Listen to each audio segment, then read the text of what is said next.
एक समय की बात है। राजा अपनी पत्नी मीरा और अपने बच्चे के साथ अपने घर लौट रहा होता है। तभी रास्ते में कुछ गुंडे लूटपाट के इरादे से सड़क पर तेल डाल देते हैं ताकि कोई भी मोटरसाइकिल वाला वहां से गुजरे तो वो फिसल जाए और वो उसे लूट सके। तेल गिराकर वो गुंडे पेड़ के पीछे छिप जाते हैं। तभी राजा उस रास्ते से गुजरता है और उसकी मोटरसाइकिल सड़क पर तेल फैले होने की वजह से फिसल जाती है। राजा के सिर पर गहरी चोट लगती है और हेलमेट ना पहनने की वजह से उसकी वहीं मौत हो जाती है। लेकिन उसकी पत्नी और उसका बच्चा सही सलामत बच जाते हैं। देख कल्लू, एक शिकार फंस गया, अब आएगा मजा। फिर वो दोनों राजा की लाश के पास पहुंच जाते हैं और राजा की जेब को टटोलते हैं। अरे इनकी जेब में तो सिर्फ 500 रुपए ही है। अरे इतने का तो हमने तेल ही लिया था, आज तो नुकसान हो गया, अब क्या करें? भगवान के लिए हमें छोड़ दो, हमें जाने दो। कल्लू एक काम करो, इसका बच्चा छीन लो, हम इसे शहर में बेचकर खूब मुनाफा कमाएंगे। फिर कल्लू मीरा से उसका बच्चा छीन लेता है और दोनों वहां से भाग जाते हैं। मीरा उनका पीछा करती है लेकिन वो गुंडों को पकड़ नहीं पाती। फिर मीरा अपने पति की मौत और बच्चे की जुदाई को सहन नहीं कर पाती है और वहीं पास के पहाड़ से कूदकर अपनी जान दे देती है। फिर कुछ दिनों बाद सोहन अपनी गर्भवती पत्नी शीला के साथ उसी रास्ते से होकर जा रहा होता है। उस रास्ते पर एक बोर्ड लगा हुआ होता है जिस पे लिखा रहता है, रात में इस रास्ते से जाना सख्त मना है।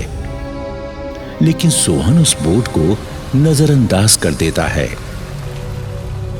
और उस रास्ते पर आगे बढ़ जाता है।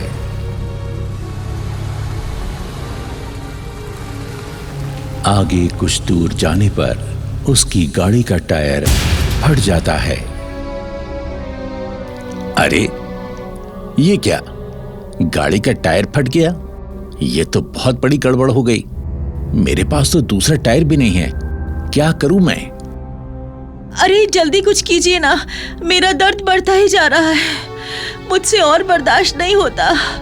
शीला, मेरे पास दूसरा टायर नहीं है, अस्पताल तो पास में ही है, चलो पैदल ही चलते हैं। फिर वो दोनों उस सुनसान रास्ते पर पैदल ही चलने लगते हैं।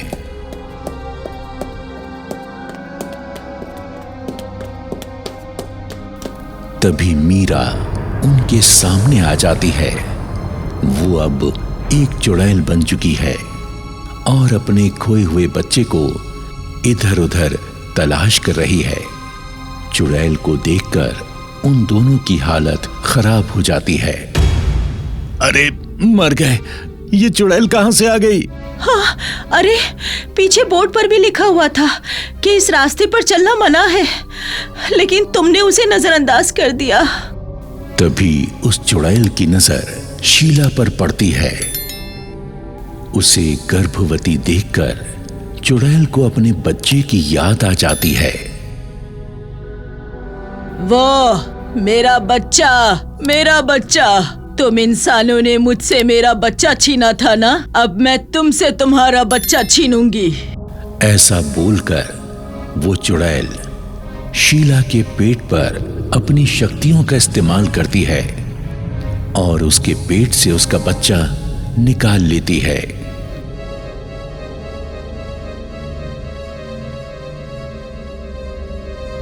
अरे मर गई, बहुत दर्द हो रहा है, कुछ करो, हाय राम। तभी वो चुड़ैल शीला का बच्चा लेकर गायब हो जाती है और शीला वहीं बेहोश हो जाती है। अरे उठो शीला, तुम ठीक तो हो ना? हे भगवान, मुझे इसको फौरन अस्पताल ले जाना होगा। सोहन शीला को उठाकर उसे अस्पताल ले जाता है और शीला की जान किसी तरह बच जाती है। फिर कुछ दिनों बाद, तुम कुछ भी करो लेकिन मुझे मेरा बच्चा वापस ला कर दो।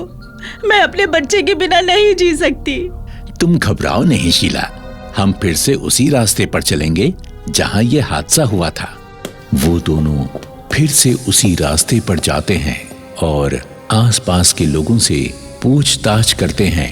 अरे ये तो बहुत बुरा हुआ आपके साथ, इसीलिए तो हम गांव वालों ने एक चेतावनी का बोर्ड लगाया हुआ था, लेकिन फिर भी आप उस रास्ते पर चले गए। वो चुड़ैल कुछ दिनों से अपने बच्चे की तलाश में भटक रही है और जब कोई उसे बच्चा नहीं मिलता तो वो उस शख्स की जान ले लेती है जो उस रास्ते पर होता है। आपके बच्चे की वजह से आपकी जान बच गई। देखिए भाई साहब, वो मेरा बच्चा अपने साथ लेकर चली गई है। वो अभी भी जिंदा होगा। आप सभी लोग उसे ढूंढने में मेरी मदद कीजिए। अरे नहीं बहन जी, हम आपकी मदद कैसे कर सकते हैं? आप जितने पैसे बोलेंगे हम देने के लिए तैयार हैं। बस आप किसी तरह से मेरा बच्चा मुझे दिला दीजिए। शीला की ये बात कल्लू चोर भी सुन रहा था। वो भागकर बिल्लू को सारी बात बताता है।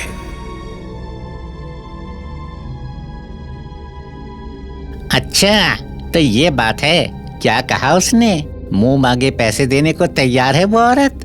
हाँ बिल्लू भाई, यही सही मौका है ज्यादा पैसा बनाने के लिए।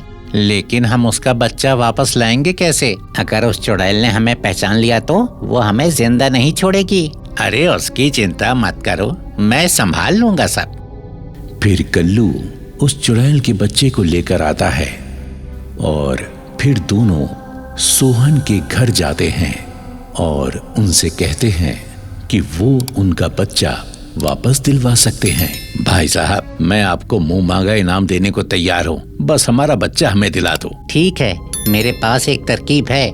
तुम्हें आज रात ही उस रास्ते पर जाना होगा। फिर रात होने पर वो दोनों चोर सोहन और शीला के साथ उस रास्ते पर पहुंच जाते हैं।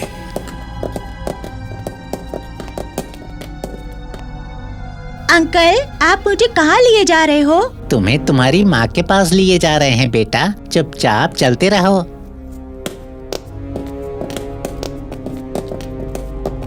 बिल्लू, चुड़ैल हमें देखते ही अपना शिकार बना लेगी।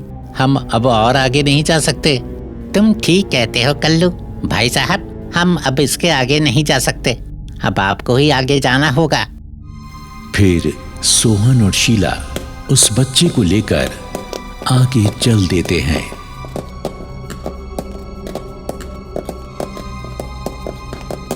थोड़ी दूर चलने पर ही उन्हें अजीब अजीब सी आवाजें सुनाई देने लगती हैं। सुनो, लगता है वो चुड़ैल यहीं कहीं है। कहीं ऐसा ना हो कि वो हमें देखते ही मार दे और हमें उससे बात करने का मौका ही ना मिले। तुम ठीक कहती हो शीला, इससे पहले कि वो चुड़ैल हमें ढूंढे, हमें ही उसे ढूंढना होगा। देखो बेटा, आपकी मम्मी यहीं कहीं हैं, आप उन्हें आवाज लगाओ। लेकिन मैं तो उन्हें पहचानता ही नहीं। क्या मेरे बुलाने से वो आएंगी? बच्चे की बात सुनकर शीला की आंखें भर आती हैं। फिर वो बच्चा अपनी माँ को पुकारता है। माँ, माँ, आप कहाँ हो माँ? बच्चे की आवाज सुनकर वो चुड़ैल वहां पहुंच जाती है। अपने बच्चे को देखकर चुड़ैल बहुत खुश हो जाती है, लेकिन उसका बच्चा उसे देखकर डर जाता है और वो शीला के पीछे छिप जाता है। डरो मत बेटा, मैं तुम्हें नुकसान नहीं पहुंचाऊंगी। तुम मेरे बेटे हो। चुड़ैल बहन, जिस तरह आप अपने बच्चे के लिए तड़प रही हैं, उसी तरह मैं भी अपने बच्चे के लिए तड़प रही हूँ। कृपया करके मेरा बच्चा मुझे वापस कर दो। मुझे माफ कर दो। मैं अपने बच्चे को पाने की तड़प में अंधी हो गई थी और मासूम लोगों की जानें ले रही थी, पर अब और नहीं। आओ, मैं तुम्हें तुम्हारे बच्चे से मिलवाती हूँ। फिर चुड़ैल उन्हें एक गुफा में लेकर जाती है, जहां उनका बच्चा उन्हें मिल जाता है।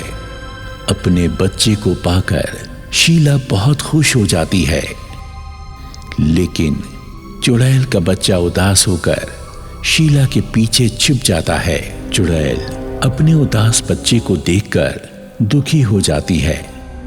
उसे पता होता है कि वो अब अपने बच्चे की देखभाल नहीं कर सकती क्योंकि वो मर चुकी होती है। चुड़ैल बहन, आप फिक्र मत कीजिए। आज से आपके बच्चे की देखभाल मैं करूंगी। आज से ये भी मेरा बच्चा है। ये सब सुनकर चुड़ैल बहुत खुश हो जाती है। इतना बोलकर वो चुड़ैल हमेशा हमेशा के लिए चली जाती है और शीला, सोहन अपने दोनों बच्चों के साथ खुशी खुशी रहने लगते हैं।